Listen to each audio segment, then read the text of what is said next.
GT Holidays, South India's #1 travel brand.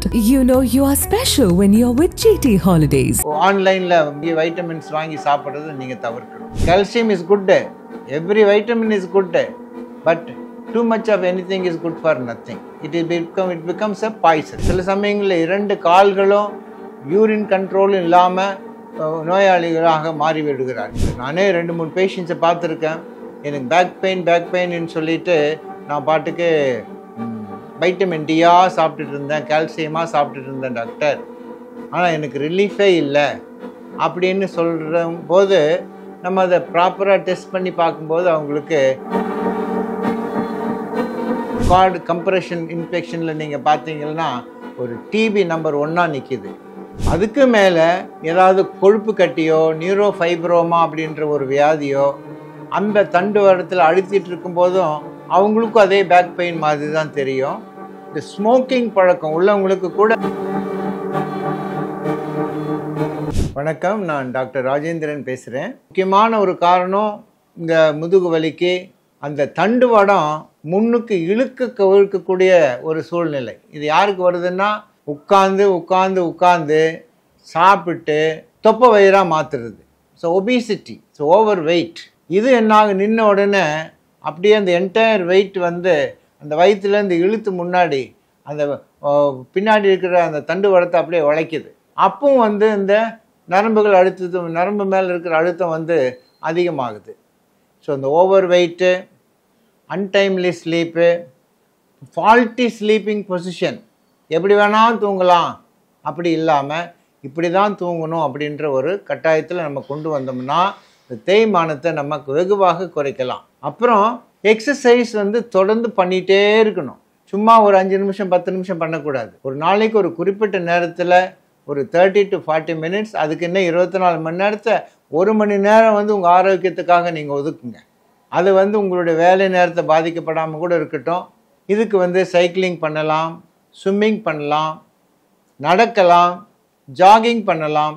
இதெல்லாம் நீங்கள் தொடர்ந்து செய்யும்போது உங்களுடைய எல்லா சதைகளுக்கும், முக்கியமாக அந்த முதுகு தண்டு சதைகளுக்கு அது நல்ல ஸ்ட்ரென்த்து கொடுக்கும்போது அந்த வலி கம்மியாகும். அப்புறம் நம்ம சாப்பிட்ற சாப்பாட்டில் உள்ள ஒரு கால்சியம் குறைந்த சாப்பாடு, எதப்போ தான் நிறைய அந்த ஃபாஸ்ட் ஃபுட்டு அது இதுன்னு சொல்லிட்டு எது கிடைக்குதோ அதை சாப்பிட்டுன்னு இருக்கிறோமில்ல. ருசியாக இருந்தால் போதும், அதை நாங்கள் நிறையா சாப்பிட்றோம். அது தப்பு. அது ருசியாகவும் இருக்கலாம், ஆனால் அதே சமயத்தில் போதுமான அளவு கலவையான உணவாக இருக்குதான்னு பார்த்துக்கோங்க. ஒரு பேலன்ஸ்டு டயட்டாக இருக்கான்னு பார்த்துக்கோங்க. ஏன்னா இந்த வைட்டமின் டி, கால்சியம், B12 இதெல்லாம் ரொம்ப முக்கியம் நம்மளுடைய நரம்பு சத்து ஃபங்க்ஷனுக்கு. ஸோ இந்த கால்சியம் சத்து ஏன் குறையுது? நம்ம டயட்டில் ஒன்றுமே சாப்பிட்றதில்ல. காலையிலேருந்து சாயந்தரம் வரைக்கும் 3 ஏரேட்டட் ட்ரிங்க்கு குடிப்பாங்க, ஆனால் ஒரு பால் ஒரு டம்ளர் குடிக்க மாட்டோம். ஏன்னா அது குடித்தா எனக்கு என்னவோ மாதிரி இருக்குது அப்படின்னு சொல்லிடுறீங்க. ஆனால் அதே சமயத்தில் to go on sipping some aerated drink, it is often practiced by most of the youngsters today. அந்த ஹேபிட்டையும் நீங்கள் மாற்றிக்கணும். அதுக்கு பதிலாக ஒரு பழச்சாறு குடிக்கலாம், ஒன்றும் தப்பு இல்லை. Fruit juice, that is more useful than just drinking an aerated drink. அது வயிற்றை வந்து கேஸ் தான் உண்டாக்கும். அப்புறம் இந்த கால்சியம் சத்து வந்து நிறைய குறைவாக நாங்கள் பார்க்குறோம். வைட்டமின் டி, ஏன்னா உங்களுக்கு சூரியனே நீங்கள் பார்க்குறது இல்லையே, அதனால் நீங்கள் என்ன செய்யலாம், சன்லைட்டில், அதாவது ஏர்லி மார்னிங் சூரிய வெளிச்சத்தில் உங்கள் உடம்பை நல்ல நடைப்பயிற்சிக்கு உட்படுத்தினீங்கன்னாவே போதுமான அளவு வைட்டமின். இன்றைக்கி நீங்கள் பார்த்தீங்கன்னா ஒரு 100 பேர்த்துக்கு ஒரு vitamin T level, D3 level எவ்வளோ இருக்குன்னு பார்த்தீங்கன்னா ஒரு 70% 80% எல்லாமே ஜஸ்ட்டு ஓகேவாக இருக்குது, இல்லைன்னா கம்மியாக தான் இருக்குது. அதிகப்படியான வைட்டமின் டி இருக்கிற உடம்பு இது வரைக்கும் நான் பார்க்கலைங்க. அதான் உண்மை. எல்லாத்துக்குமே ஒரு 70% 80% வரைக்கும் கூட நான் சொல்லுவேன், எல்லாத்துக்கும் குறைவாக இருக்குது. ஆனால் அதே சமயத்தில் அதை மருத்துவருடைய ஆலோசனையின் பேரில் அதை நீங்கள் சரி செய்து கொள்ளணும். ஸோ ஒரு லேபில் வேல்யூ மட்டும் போயிட்டு லேபில் எவ்வளோ ஒரு ரிப்போர்ட் இருக்குன்னு பார்த்துட்டு உடனே ஆன்லைனில் ட்ரக்கை வாங்கி வைட்டமின்ஸ் வாங்கி சாப்பிட்றதை நீங்கள் தவிர்க்கணும். ஸோ இதுக்கு நீங்கள் உண்மையாகவே அது உங்களுக்கு தேவையா இல்லையா என்பதை ஒரு மருத்துவரிடம் நீங்கள் ஆலோசனை பெற்று நீங்கள் அந்த வைட்டமின் டி சப்ளிமெண்ட்டை நீங்கள் சாப்பிடலாம். கால்சியம் சத்து ரொம்பவும், calcium is good, every vitamin is good, but too much of anything is good for nothing. It becomes a poison, ஒரு டாக்ஸிட்டி ஆகிடுது.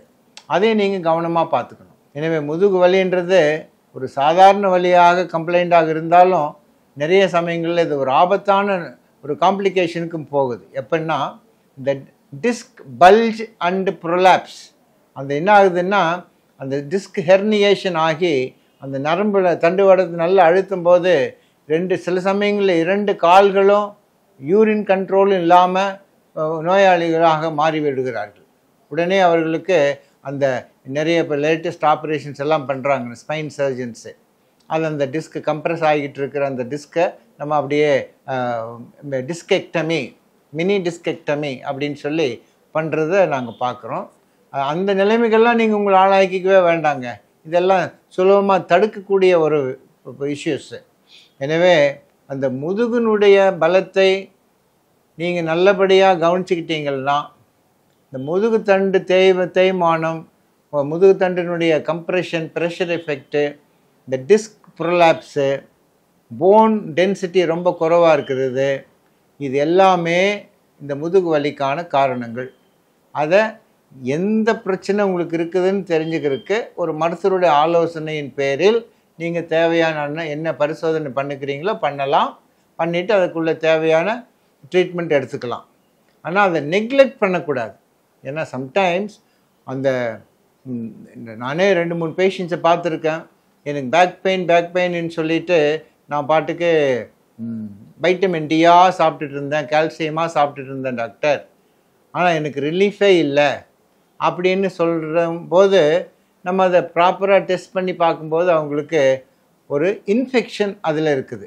ஸோ அந்த இன்ஃபெக்ஷனில் இன்றைக்கி அந்த ஸ்பைனல் கார்டு கம்ப்ரெஷன் இன்ஃபெக்ஷனில் நீங்கள் பார்த்தீங்கன்னா ஒரு டிபி நம்பர் 1 நிற்கிது, இல்லை வேறு பாக்டீரியல் இன்ஃபெக்ஷன் ஆப்சஸாக நிற்கிது, எபிடியூரல் ஆப்சஸ் அப்படின்னு சொல்கிறோம். அதுக்கு மேலே ஏதாவது கொழுப்பு கட்டியோ நியூரோஃபைப்ரோமா அப்படின்ற ஒரு வியாதியோ அந்த தண்டு வரத்தில் அழுத்திட்டு இருக்கும்போதும் அவங்களுக்கும் அதே பேக் பெயின் மாதிரி தான் தெரியும். அவங்களும் இந்த மாதிரி செல்ஃப் மெடிக்கேஷன் சாப்பிட்டுட்டு இருப்பாங்க. அதே நீங்கள் எதுக்காக அதெல்லாம் சொல்லிட்டு வரேன்னா, இது வரைக்கும் பேக் பெயின்னு சொல்லி வெறும் வைட்டமின் சத்து மட்டும் சாப்பிட்டுட்டு என் பெயின் நல்லா ஆகலை அப்படின்னு சொல்லிட்டு இருக்கிற உங்களுக்கு நான் பேசி கொண்டிருக்கிறேன். இதை நீங்கள் தயவுசெய்து லைட்டாக எடுத்துக்காமல் இதற்கான காரணம் என்ன என்பதை தகுந்த பரிசோதனையின் மூலம் ஒரு தகுந்த மருத்துவரிடம் காண்பித்து உங்களுடைய உடல்நிலையை நீங்கள் சரி செய்து கொண்டீர்களானால் வேறு காம்ப்ளிகேஷன் போகாமல் நிற்கும். அதே போல் இந்த போன்ஸ் எல்லாம் ரொம்ப பிரிட்டில் போன் ஆகிடும், ரொம்ப ஆஸ்டியோபொரோசிஸ் அப்படின்னு சொல்கிறோம்.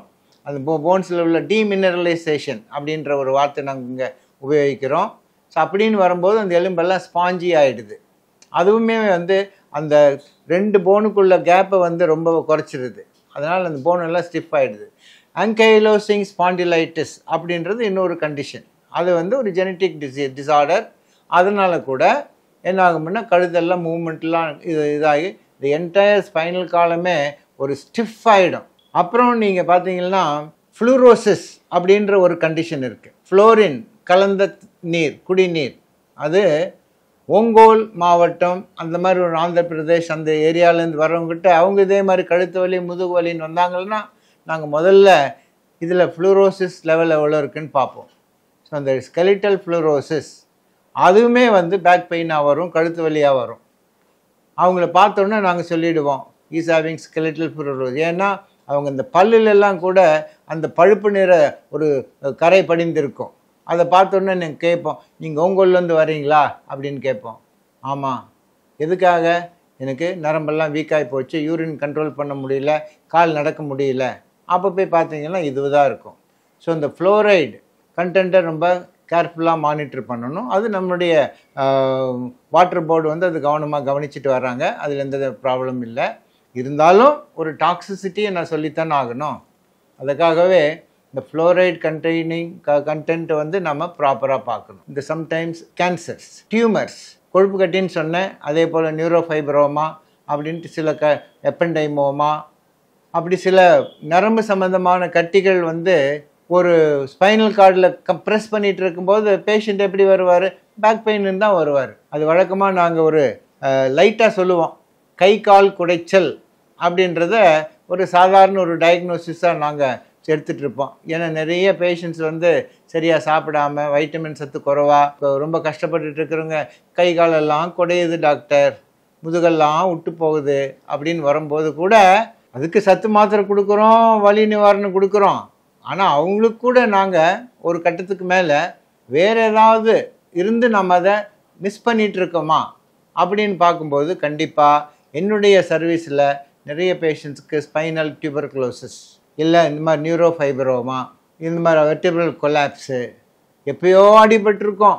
அந்த அடி அவர் மறந்து கூட இருப்பார். ஏன் மறந்துட்டாருன்னா அவர் குடிபோதையில் விழுந்துட்டார், அதனால் அந்த அடியவே மறந்துட்டார். அப்புறமா பார்த்தீங்கன்னா முதுகு வலின்ட்டு போய் வருமா அதை எதையும் போட்டு பண்ணிட்டு இருப்பாங்க. அப்புறமா டெஸ்ட் பண்ணி பார்த்தோம்னா ஒரு வெர்டிபிரா வந்து அப்படியே கொலாப்ஸ் ஆகியிருக்கும். ஸோ அதில் வந்து நரம்பு தண்டில் போய் அது உட்காந்துருக்கும். ஸோ இந்த மாதிரி ட்ரோமா ஹிஸ்ட்ரி கண்டிப்பாக நம்ம கேட்டாகணும். அடிபட்டுச்சா, இல்லை சத்து நல்லா இருக்குதா, ரத்த ஓட்டம் நல்லா இருக்குதா. அப்புறம் பார்த்தீங்கன்னா இந்த ஸ்மோக்கிங் பழக்கம் உள்ளவங்களுக்கு கூட பேக் பெயின் வருதாமே, இது தெரியுமா உங்களுக்கு? ஸ்மோக் உள்ளே போனோடனே அடுத்ததான் என்ன செய்கிறாரு, நிரும்புறாரு. இப்படி நீங்கள் இளைஞர்கள் ஒரு 10 பேர் வந்து ஒரே ரூமில் உட்காந்து அவங்க சிலதெல்லாம் தவறான ஒரு பழக்க வழக்கங்களை வச்சுட்டு இருக்கும்போது என்ன ஆகும், அந்த புகை மண்டலத்துக்குள்ளே அவங்க இருக்கும்போது அந்த இருமல் அதிகமாகி அந்த இருமி என்ன பண்ணுறாங்க, சில பேர்த்துக்கு இந்த பேக் பெயின் அதிகமாகிறத நாங்கள் பார்க்குறோம், இல்லை பேக் பெயின் உருவாகிறதையும் பார்க்குறோம். ஸோ இந்த ஸ்மோக்கிங் பழக்கத்தை விட்டுடுங்க, குடிப்பழக்கத்தை நிறுத்திடுங்க, ஆரோக்கியமான உணவை சாப்பிடுங்க. வேலை செய்யும்போது அப்பப்போ கொஞ்சம் எழுந்திரிச்சு நின்று நடந்து போகிற பழக்கத்தை வச்சுக்கோங்க. ஒரு தினசரி 1 மணி நேரமாவது உங்களுடைய ஆரோக்கியத்துக்காகவும் கூட நேரத்தை செலவழியுங்க. ஆரோக்கியமான உணவை சாப்பிடுங்க. ரொம்ப நேரம் ஒரே பாஸ்டரில் உட்காந்து சிஸ்டத்தில் வேலை செய்கிறத நீங்கள் கொஞ்சம் குறைச்சிக்கலாம். இப்படியெல்லாம் பண்ணும்போது கண்டிப்பாக இந்த பேக் பெயின் வர்றதை கண்டிப்பாக தள்ளி போடலாம், இல்லை வராமல் கூட காப்பாற்றலாம் என்பதில் எந்த சந்தேகம் இல்லை என்பதை கூறிக்கொண்டு நன்றி, விடைபெறுகிறேன். வணக்கம். என் நடிப்பை ஜெயலலிதா பாராட்ட மறுத்தார், ஏன் தெரியுமா? நக்கீரன் இதழில் சினிமா கொட்டகை டைரக்டர் ரைட்டர் VC குகநாதன் எழுதி வரும் புதிய தொடர் வாங்கி படியுங்கள் உங்கள் நக்கீரன்.